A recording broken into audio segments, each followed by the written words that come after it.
Hi, my name is Peter Barassa. I'm with MMRsite.com. I'm in sunny Northern California with Peter Harholdt. And Peter has produced a fabulous series of images and pictures that I'd like to talk to you about. First, Peter, I can't tell you how evocative these pictures are. For anybody who was involved with Can-Am, even just as a spectator in the early times, and to see these cars pictured this way is spectacular. Can you tell me a little bit about them and what it is we have in this portfolio? Well, this is from the Can-Am Cars in Detail project that I did with Pete Lyons for David Bull Publishing. Mm-hmm. There are 32 Can-Am cars that we photographed for the project. This is a selection of 12 images from the project that we reproduced this size, 17 by 22. Right. Most of the images are in the book, and some are not. Why did you choose these images, these particular images? These were the images that, after looking at the same images for quite some time, these are the ones that I kept coming back to as the ones that were most evocative to me. Mm-hmm. So Peter, let's take a look at some of these wonderful images.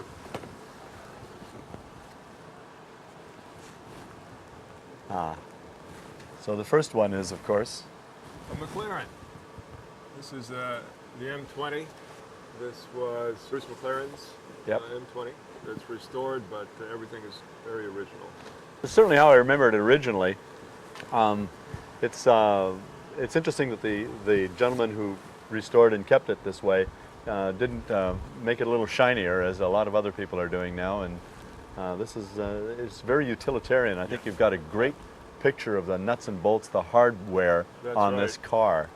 I mean, these were rough cars. They weren't as beautiful then as they are today. But even this one, the man has managed to keep it that way. And you captured that. That's well done. Yeah, some of the cars are missing a little patina because of restoration, but this one was definitely ready to race. And this, of course, is the 91730. This was a car built up for the 74 season, but they dropped out before. So this is the ultimate Can-Am car, and one that never got to race. But it's amazing. Fabulous car. Yeah, there's no question. This was the final iteration of the 917s. That's it. And it was so powerful that it actually killed the Can-Am. Yeah. What have we here? This is a Lola T260. This is ex-Jackie Stewart, among others. Right. Very interesting car, great car, but they never got it well developed. You know, they were short on downforce, and but a very interesting car. Eric Broadley designed car. Right. Yeah. Some might argue that this was not his most beautiful design. True. But a compact car, interesting technical detail.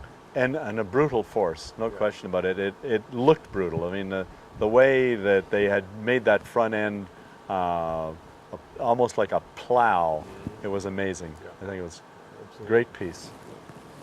You certainly got all of that.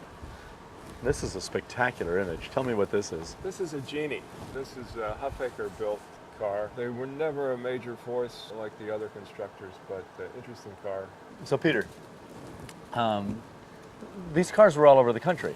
They were. How did you manage to bring them all into this little box? Well, I built several years ago a mobile studio, a portable studio.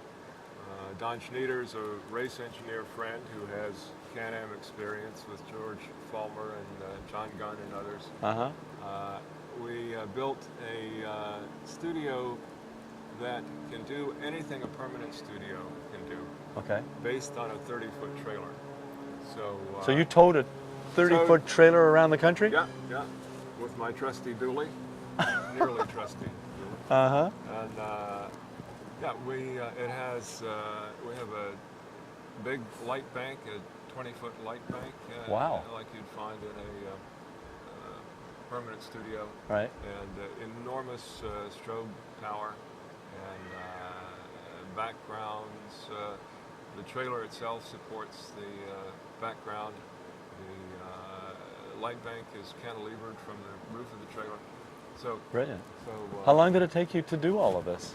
to build it, to design it, well, the evolution goes on. But from the beginning, from the trailer to the end of the project, how long was that? We spent, we did 32 cars, probably 25 sites from the Collier collection in Naples, Florida, to the Chaparrals in Midland, Texas, Right. 2 cars in Seattle, Uh-huh. and through the Midwest. Big We gun? spent more like 3 months total. 3 months total. Well, that's remarkable. There are more images in the portfolio, and you can avail yourselves of them at MMRsite.com through the store, or contact Peter Harholdt yourself directly. But this is just a spectacular group of images, and anybody who's a collector or anybody who's just a race fan would love to live with these. Thank you very much.